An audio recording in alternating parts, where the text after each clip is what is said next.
2026년, 2027년의 소비자 흐름을 봤을 때는 옛날의 소비자들은 가격이 싸거나 아니면은 이벤트가 있거나 아니면 내가 예약하기가 쉽거나 그랬을 경우에 이제 방문을 꾸준히 하시는 경우가 있었는데 지금은 뭐 잘 아시잖아요. 그렇게는 힘들다는 거죠. 그쵸, 안 됩니다. 이미 그 단계는 지났어요. 오늘은 매출 제로인 상태로 시작해서 지금은 여러 지점을 운영 컨설팅 하고 계시는 프롬리즈 최진영 대표님을 모시고 이거에 관련해서 이야기를 나눠보겠습니다. 대표님 안녕하세요. 안녕하세요.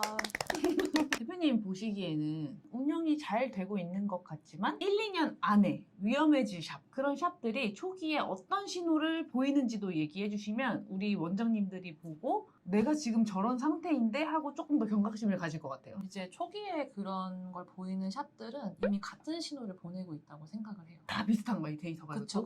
고객은 오는데 고객과의 관계가 남지 않는 샵인 거죠. 뭔가 일회성으로 이제 끝나버리는. 네. 제가 항상 매년 소비자 트렌드를 속눈썹 샵에 맞춰서 강의를 하는데 이 속눈썹 샵 같은 경우는 트렌드 2025 이런 거 있잖아요. 거기랑은 조금 벗어나는 부분이 없잖아 있는 것 같아요. 그쵸, 맞아요.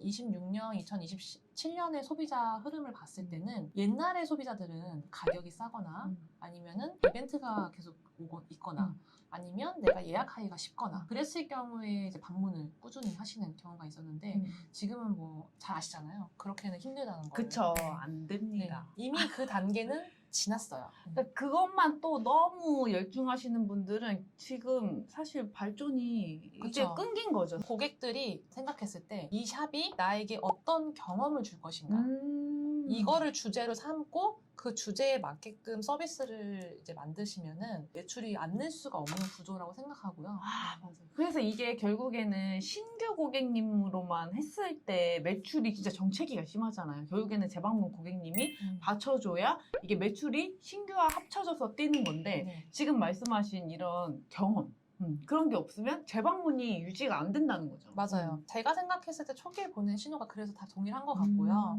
결국에는 이제 원장님들이 금전적인 부분, 예를 들면 이제 샵이 안 되면 가장 많이 손대는 게 할인 이벤트 이제 이런 거잖아요. 그거 한다고 되지 않아요. 네. 진짜 그거 아니에요. 틀렸어요. 신규는 지속해서 오는데 재방문율이 신규율이랑 같거나 아니면 재방문율이 더 낮거나 이러면 진짜 저는 위험한 신호라고 생각을 하고요. 만약에 재방문율이 떨어진다라고 하면은 원인 분석을 좀 다르게 가야 되는 게 내가 어떤 서비스 부분이 약한지 아니면은 고객님에 대한 사후 관리가 약한지 이제 고객이 왔을 때 아까 제가 경험 말씀드렸잖아요. 경험이 만족되지 않은 거예요. 내부 문제라는 거네요, 결국에는. 그쵸. 경험이 좋으면 뭘로 연결되냐면 기억이 오래가고 그 좋은 기억을 이제 만들었을 때 우리 샵을 떠올릴 수밖에 없단 말이에요. 그쵸. 그렇기 때문에 제가 이제 경험을 자꾸 강조를 하는 건데 그래서 이벤트가 또 없으면은 매출이 비는 샵들이 있어요. 그러니까 이벤트를 빠져 그러면은 그만큼의 예약이 안 잡히는 거죠. 그쵸. 뭐 이런 것들이 아무래도 좀 위험 신호가 아닐까라고 생각을 합니다. 그다음에 마지막으로 세 번째는 서비스가 일괄되지 않는 샵이에요. 이게 무슨 말이냐면 제가 하나 예시를 좀 들어드리면 만약에 고객님이 이번 달에 생리통이 심한 때에 저희 샵 방문해 주셨어요. 저희가 오늘 생리통이 심하시니까 팩 같은 거를 조금 얹어드리겠다 하고 서비스를 해드렸어요. 그런데 이 고객님이 다음 달에 또 우연치 않게 같은 시기에 생리통이 심할 때 또 오시게 된 거예요. 이번엔 핫찜질을 안 해드리는 거예요. 그러면 소비자 입장에서는 머릿속에 물음표가 생겨요. 내가 이제 자주 오니까 이제 나한테 신경을 안 쓰는 건가? 그런 생각 들 수 있죠. 고객님들 입장에서는 이 서비스가 처음엔 좋은 기억으로 있다가 후반부에 와서는 그냥 그때는 한가해서 해준 건가? 뭐 감사한 마음에서 그냥 물음표로 마무리가 돼버린 상황이 되는 거죠. 이제 그렇게 되면은 고객들이 이제 다른 샵에 눈 돌릴 확률이 높아지기 때문에 원장님들이 어떠한 서비스를 시작하게 됐다라고 하면은 그거는 그 고객님이 우리 샵을 안 오는 시점까지 꾸준하게 해주셔야 되는 부분이에요. 개인적인 생각인데 속눈썹 샵에서는 아마 최초로 제일 많이 얘기한 게 아닌가 생각이 드는 부분이 리터치나 리페어 고객님들한테 최선을 다하라고 하거든요. 그래서 리페어나 리터치 고객들한테 뭐 연락을 돌린다던가 일부러 그거를 어느 때는 돌리고 어느 때는 안 돌려. 원장님들 어쩔 땐 하고 어쩔 땐 안 하고 대부분 그러다고 맞아요. 하더라고요. 그러니까 이게 1인 샵의 구조 문제인 거죠. 왜냐하면 바쁘니까 까먹는 거예요. 그리고 예약이 좀 비니까 그때는 또 보내. 맞아요. 그러니까 그게 일괄되지 않으면 소비자들은 혼돈이 올 수밖에 없고 결국에 이게 다른 샵으로 눈을 돌리는 계기가 될 수 있다.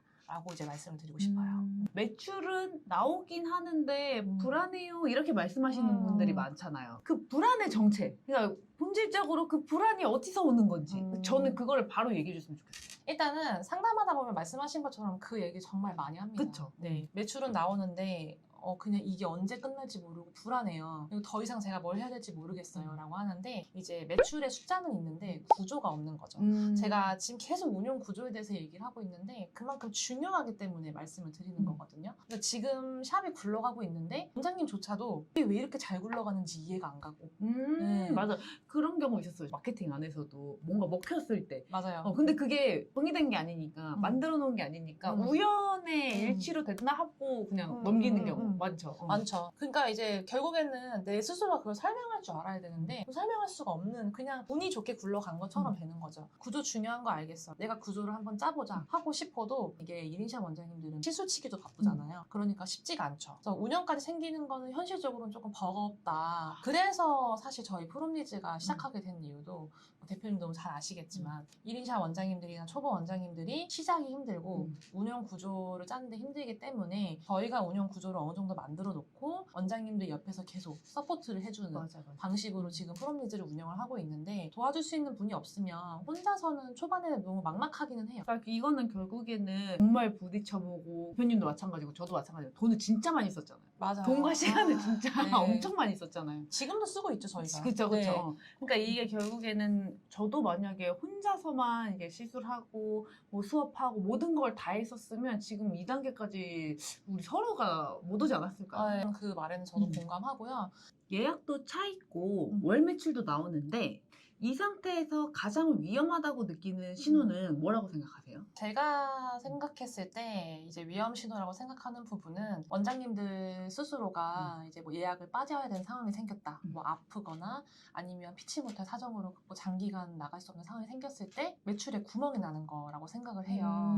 그렇죠. 네. 1인샵 창업이 정말 장점이기도 하지만 이렇게 못 나가는 경우에는 결국 리스크로 발생되는 단점은 맞아요. 있기 때문에 그럴 것 같아요. 1인샵 원장님들만의 사정이 다 있고 또 1인샵이 어쩔 수 없는 구조적인 부분의 문제도 있지만 결국에는 이제 이런 것들이 반복이 됐을 때 이제 문제가 생기는 거죠. 계속 스트레스가 쌓이고 이제 그게 쌓이다 보면은 어느 순간 번아웃이 오고 번아웃이 오면 대부분 폐업을 생각하는 그런 상황까지 오게 되는 거죠. 근데 이게 매출이랑 상관없이 원장님들이 멘탈이 이제 맞아요. 나가면서 결국에는 나랑 안 맞는 길인가 맞아요, 보다. 맞아요. 이러면서 이제 결국에 네. 폐업을 생각하시는 분들 많더라고요. 그럼 대표님도 처음부터 이렇게 가맹점이 있는 것도 아니었을 테고 처음부터 운영을 잘 하시는 것도 아니었을 네. 거라고 생각을 하는데 지금 돌아보면 똑같이 겪는 실수 이거를 우리 원장님들한테 알려주시면 좋을 것 같아요. 내 이야기를 조금 간략하게 이제 설명을 드리면 제가 직원 생활을 한 10년 정도 했었거든요. 모태 이용인인 거죠. 제가 뭘 해도 어느 정도 잘 할 수 있다는 자신감이 이제 약간 그 어깨뽕이 차 있었어요. 왜냐면 10년이면 사실 직원으로 일했을 때 시술도 뭐 문제 없이 그냥 다 쳐낼 수 맞아요. 있는 정도의 실력이고 10년이면 거의 뭐 원장이나 바로 밑에 오른팔 정도로 네. 이제 일했을 정도니까 혼자 운영했을 때 나는 무조건 잘할 그렇죠. 수 있겠네 네. 이렇게 생각을 맞아요. 하셨을 것 같은데 샵을 오픈을 했는데 그때 당시가 코로나 때였어요. 근데 우리가 코로나 때는 사실 속눈썹 샵이나 반영구 샵들이 황금기였잖아요. 진짜 잘 됐을 때죠. 홍보 굳이 안 해도 그냥 알아서 고객님들이 찾아왔을 때죠. 네, 특히나 이제 반영구 같은 경우는 진짜 완전 마스크만 쓰니까 고객님들이 이 위로 이제 많이 하게 되면서 맞아요. 예약이 계속 차 있는 그런 시즌이었는데 저는 또 그 전 단계였어요. 그래서 어떤 때였냐면 그때는 뭐 다들 아시겠지만 거리에 사람도 한 명도 없었고 그리고 확진자가 매장을 다녀가면은 거기는 폐업할 수밖에 없는 상황이었어요. 그리고 막 뉴스에도 엄청 크게 나왔었잖아요. 제가 이제 그 당시에 혼자 샵에 덩그러니 앉아서 계속 생각을 이제 했던 시기가 있었어요. 왜냐면 첫 손님이 제가 기억하기로는 3, 4주 뒤에 잡혔었거든요. 예약이. 아무리 뭘 열심히 해도 3, 4주 동안은 거의 계속 예약이 하나도 없었고. 근데 그런 원장님들 분명히 계실 것 같아요. 다른 원장님들도 그죠? 사실 제가 코로나 시즌이라고 얘기했지만 현실적으로 뭐 지금도 그러하신 분들이 있지 않을까 생각이 들어요. 그렇게 이제 한 3, 4주 정도 됐을 때 고객님이 왔잖아요. 그러면 제 평균 매출이 혹시 어느 정도였을 것 같으세요? 100만 원은 나오지 않을까요? 네. 제 평균 매출은 30에서 한 50만 원 정도였던 것 같아요. 그러면 월세 관리비가 안 되지 않나요? 안 되죠. 한참 모자라죠. 왜냐면 제가 또 하필 페이 넘치게 15평 되는 샵에서 이제 또 역세권에 또 제가 마곡 상권에 있었어요. 그러니까 마곡이 되게 비싸잖아요. 그러니 월세나 관리비가 얼마나 비쌌겠어요. 그래서 뭐 솔직하게 말씀드리면 월세나 관리비 다 포함해서 그 당시에 200만 원 정도는 이제 베이스로 고정지출. 깔고 나가야 되는 고정 지출이었어요. 근데 이제 3, 40으로는 감당이 안 되잖아요. 계속 마이너스인 거잖아요. 그 마이너스를 그러면 몇 개월 정도 겪으신 거예요? 6개월 정도 겪었는 것 와. 같아요. 근데 이 보통 분들이면 폐업을 생각을 하실 것 같은데. 그 큰 샵에 혼자 이렇게 덩그러니 앉아서 맨날 생각했던 것 같아요. 어디서부터가 잘못됐지? 그리고 내가 여기서 어떻게 해야 뭔가 이 샵이 살아날 수가 있지? 라는 생각을 진짜 끊임없이 했고, 이제 기술을 더 보완을 해야겠다. 그래서 이제 유행 뭐 트렌드를 한다는 뭐 세미나로 찾아가고, 또 원래 기본기가 잘 돼 있지만 거기서 더 내가 못하는 부분이 있나 해서 뭐 대구까지 내려가서 1박 2일로 또 강의도 듣고 했었던 기억이 있는데, 근데 결국적으로는 그렇게 했음에도 매출이 계속 동일한 거예요. 여기서 많은 네. 원장님들 진짜 공감하실 것 같아요. 왜냐면 매출이 안 나오는 원장님들이 초반에는 다들 내가 뭔가 기술을 더 보완해야 되나 보다 하고 아마 지금 이 강의 듣는 원장님들 중에서도 계속 원데이 듣고 수업 계속 들으러 다니시는 분들 엄청 많을 것 같거든요. 근데 맞아요. 이게 결국에는 매출이 변하지는 않잖아요. 네. 그 당시에는 아무리 해도 뭐가 되지 않았어요. 결국에는 이게 많은 원장님들이 배우고 나서 판매 전략을 잘 세워서 고객님들에게 알려야 되는데 그거 없이 요즘에 많이 그냥 배우기만 하시잖아요. 맞아요. 그죠? 네. 그래도 매출이 똑같으니 또 생각을 했겠죠. 이제 어떻게 해야 될까? 근데 그 당시에는 이제 어떻게 해야 될까를 넘어서서 아까처럼 저도 이제 번아웃이 온 거죠. 저희 가족들도 제가 막 6개월 동안 안 되니까 돈도 막 저희 아빠한테 빌리기도 하고 뭐 가족들 돈도 많이 들어가 있고 이러니까 더 이상은 마이너스가 되면 안 되겠다. 그래서 내가 선택을 해야 된다. 라고 해서 이것은 폐업을 해야 되는가? 라는 고민을 이제 했고 폐업을 해야겠다라는 거의 마음이 맥스로 갔을 때 제가 어떤 책 한 권을 읽었어요.